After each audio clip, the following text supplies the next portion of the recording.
Shalom, Bapak Ibu Saudara. Kita teruskan studi kita kristalisasi. Ini kami masih dalam program jalan kaki. Saya sempatkan kita masih dalam kitab Maleakhi. Ini sudah tema yang kedua yang kita ambil mengenai pemulihan bait suci. Pasal 1, pasal 2 kita sudah bicara tentang kemerosotan ya Israel ketika itu ini orang buangan ya yang pulang kembali di bawah pimpinan Zerubabel. Itu mereka membangun bait suci dan mereka setelah 100 tahun lah kurang lebih ya bait suci sudah ada ya, sudah ada ritualnya, imam-imam sudah mulai bekerja, dan juga ketika itu Nehemia sedang pulang ke Babel.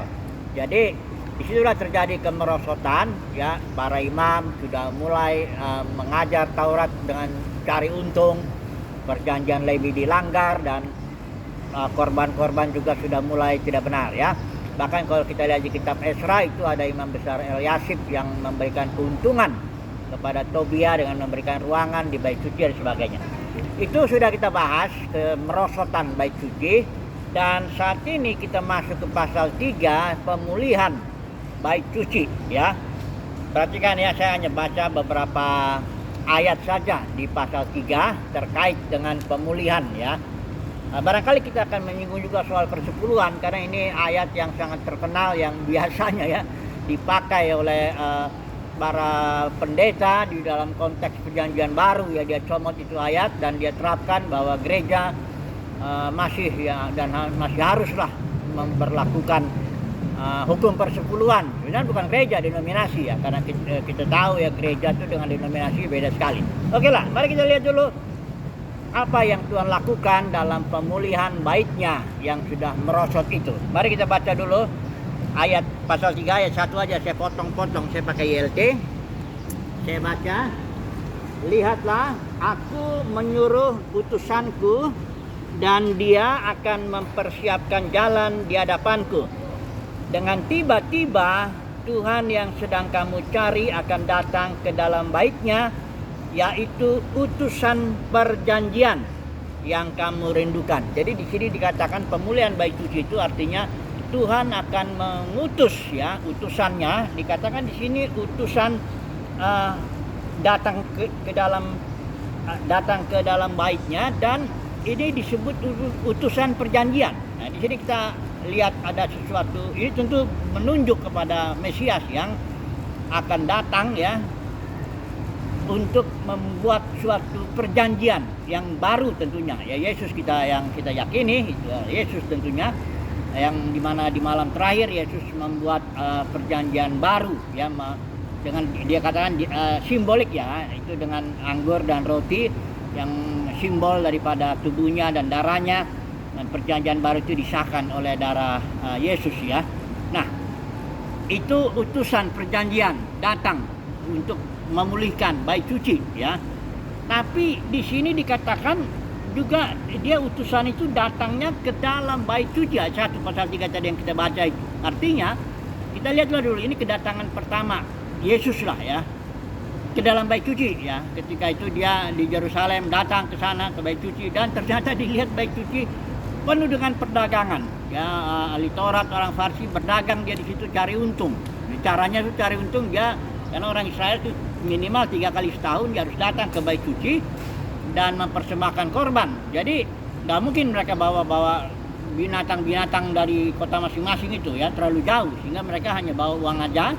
Dan disitulah orang Farisi bermain. Dia bilang lah kalau mereka jualan ya binatang-binatang di halaman bait suci itu ya, pelataran luarnya.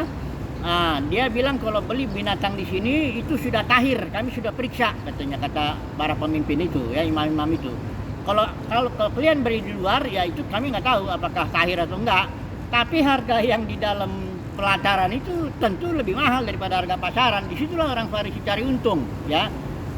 Jadi kalau namanya, makanya disiapin juga di situ meja penukar uang. Kalau orang dari luar itu bawa uang yang mata uangnya nggak cocok itu sebagainya. Pendeknya kelihatan melayani, kelihatannya mempermudah lah ya, tapi cari untung sebenarnya. Di balik itu mereka cari untung ya. Itu sebabnya ketika Yesus datang ke bait suci itu, utusan perjanjian ini, dia melihat ini bukan bait suci lagi, ini sudah menjadi sarang penyamun.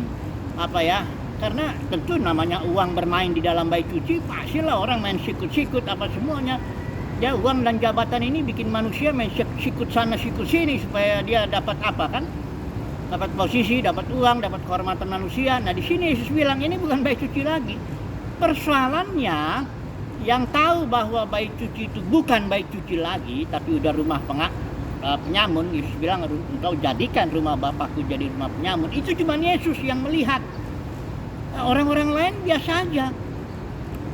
Orang yang datang beribadah di bait suci itu nggak ada masalah apa-apa. Baguslah, saya justru dipermudah, saya bisa beli apa yang perlu, saya persembahkan kepada Tuhan, nggak ada masalah. Ya, orang Farisi barangkali berjalan-jalan dengan jubahnya yang keren itu ya, ada ayat-ayatnya, dia berjalan begitu, nggak masalah.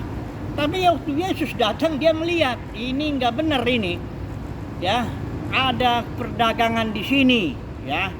Di dalam bait ini ya, kau jadikan rumah Bapakku menjadi sarang penyamun ya. Jadi persoalan di sini melihat ya, jangan kita berpikir kalau kita terapkanlah sekarang lah dalam dunia kekristenan. Kalau orang nggak melihat ya biasa-biasa aja, apa salahnya dengan denominasi yang tarik uang, bikin bangun besar, gedung, bikin ini, program ini, program itu, ada janji iman, persepuluhan, buah sulung, nggak masalah, kan kita melayani, perlu dapat duit dan sebagainya. Itu karena belum melihat, tapi kalau melihat, nah ini dia persoalannya. Saya beri contoh deh, karena uang ini bikin orang nggak melihat, Bapak Saudara. Contohnya Bileam deh ya. Ini Bileam nih nabi ya, dia tapi jualan nubuat, ya jualan firman lah kalau dalam bahasa kita sekarang. Itu dia tuh nggak punya penglihatan yang tajam, bahkan keledai itu lebih tajam penglihatannya daripada Nabi Bileam ini.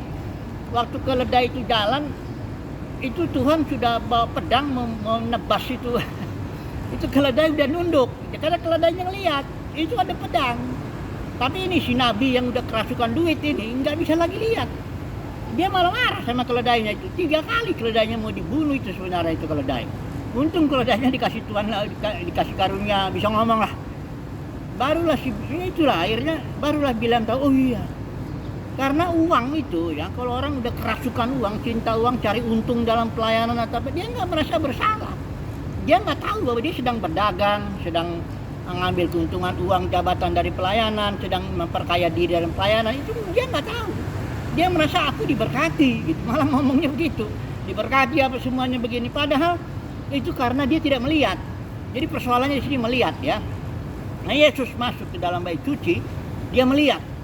Dan di sinilah terjadi bukan bait suci lagi tuh, sarang penyamun, kira-kira begitulah. Saya nggak tahu kalau Yesus datang ke mimbar-mimbar minggu kita, denominasi-denominasi itu, apakah yang dia lihat itu di situ perdagangan atau tidak, saya nggak tahu. Tapi itulah dia yang. Tapi menurut saya sih nggak ada sesuatu yang baru di dunia ini, nggak ada yang baru. Ya, selalu yang lama aja, hanya barangkali bentuknya sedikit berubah ya.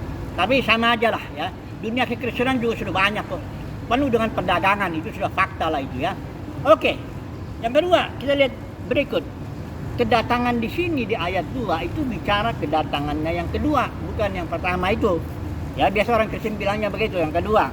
Nah, mari kita baca di sini ya, ayat 2. Tetapi siapakah yang dapat bertahan pada hari kedatangannya? Dan siapakah yang dapat tetap berdiri pada saat penampakannya? Sebab dia seperti api tukang pemurni dan seperti sabun tukang penatu, ya. Dia akan duduk bagaikan orang yang menyaring dan yang memurnikan perak. Dia akan memurnikan keturunan Lewi dan membersihkannya seperti emas, ya. Supaya dikatakan di sini orang Lewi itu menjadi orang-orang yang membawa persembahan sajian dalam kebenaran kepada Yahweh. Ayat 5, aku akan mendekat kepadamu sebagai hakim. Ini tidak bicara kedatangan Yesus yang kedua kali, karena dia datang sebagai hakim, bukan lagi datang yang pertama itu sebagai katakanlah juru selamat lah, sebagai anak domba Paskah yang disembelih dan sebagainya. Bukan begitu lagi. Ketika kedatangannya nanti yang kedua, dia datang sebagai hakim. Dan yang pertama dihakimi itu adalah umat Tuhan dulu, bait sucinya dulu, ya. Tetap Yesus akan datang menghakimi bait suci. Kita semua ini gereja dulu yang dihakimin ini ya. Nah, Di sini kita melihat Yesus itu datang seperti api tukang pemurni. Dia memurnikan dengan api ya. Membakar ya sebagai hakim, dia lihat kalau ada sesuatu yang ini, api itu ya yang membakar dan membersihkan ya. Tujuan api itu, hak penghakiman itu bukan untuk melempar orang ke neraka selama-lamanya, bukan begitu. Penghakiman itu Yesaya 26 ayat 9 mengatakan bahwa apabila Tuhan datang menghakimi bumi, itu penduduk dunia akan belajar mengenal kebenaran. Dan Yesus datang tidak sendiri. Yudas ayat 14-15 ini dikatakan, dinubuatkan bahwa Tuhan akan datang dengan beribu-ribu orang kudusnya. Ya, beribu-ribu orang kudusnya untuk menghakimi. Oke lah. Ini dua kedatangan, inilah pemulihan bait suci yang dinubuatkan oleh Nabi Maleaki. Pertama, dia akan datang sebagai utusan perjanjian. Yang kedua, dia akan datang sebagai hakim yang memurnikan ya, terutama memurnikan keturunan Lewi supaya bisa mempersembahkan persembahan dengan benar. Nah, mari kita langsung terapkanlah ya kepada kondisi kita saat ini. Gereja ya. Kita tahu gereja ini udah pecah ya menjadi ribuan denominasi. Saya udah berkali-kali bilang gereja itu dengan denominasi bedanya kayak langit dengan bumi. Ya, gereja itu organisasi denominasi itu puluhan ribu organisasi, gereja itu organisme itu otoritasnya hayat, yang Kristus sebagai hayat. Di sini otoritasnya campuran ya. Ada otoritas memimpin, menguasai dia, ada juga otoritas hayatnya juga. Nah, Tuhan akan datang ya. Yang berikut ini dia datang dengan siapa? Nah, apakah Tuhan memulihkan baitnya itu artinya di gereja atau denominasi dikembalikan kepada gereja mula-mula? Bukan begitu Bapak Saudara. Pemulihan Tuhan atas baitnya, atas gereja bukan berarti membawa lagi gereja kepada gereja mula-mula, bukan begitu. Tapi Tuhan membangkitkan para pemenang. Kalau saudara lihat di Wahyu pasal 2, pasal 3, itu jelas ya, Tuhan membangkitkan para pemenang.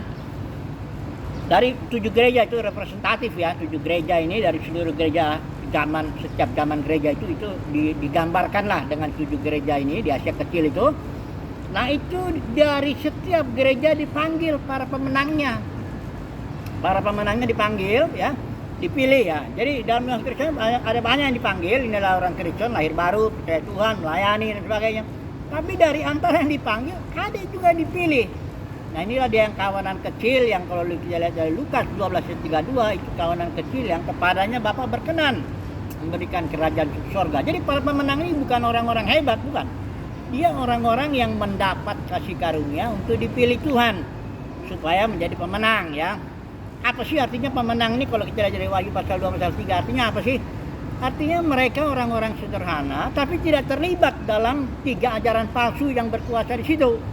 Ijabel, Bileam, Nikolaus.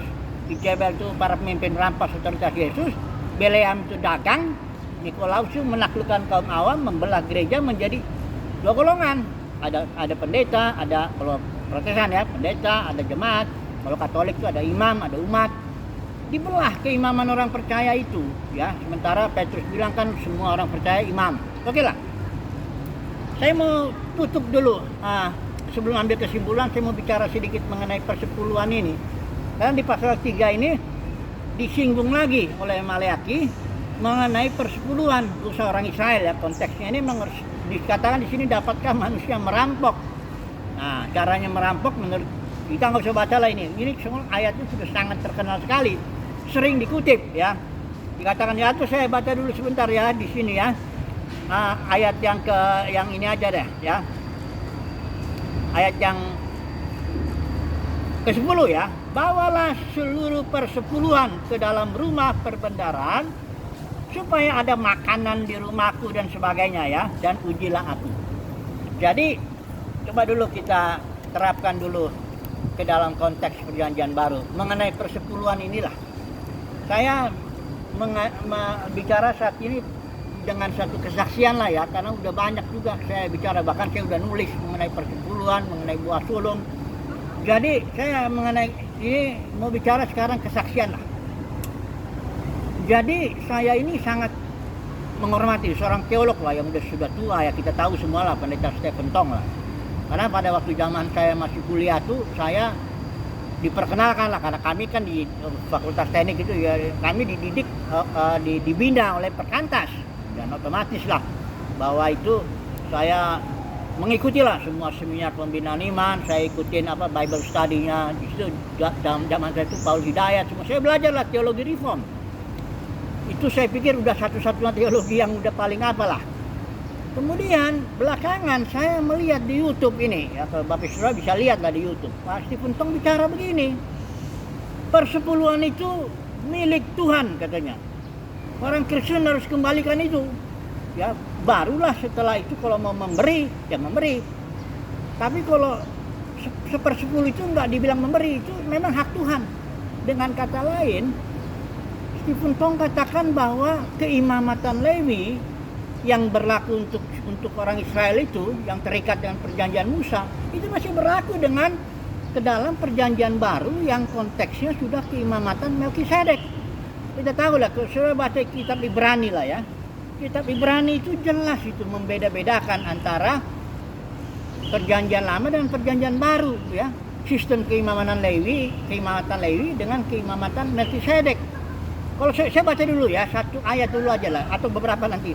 Nggak mungkin kita baca semuanya, tapi gini, Ibrani pasal 7 itu ya, jelas itu dibilang, ayat yang ke-12, sebab ketika keimaman diubah, maka terjadilah juga perubahan Taurat atas dasar kebutuhan. Artinya begini, kalau keimamatannya berubah, ya keimamatan Lewi, kalau keimamatan Lewi itu kan hukumnya hukum apa?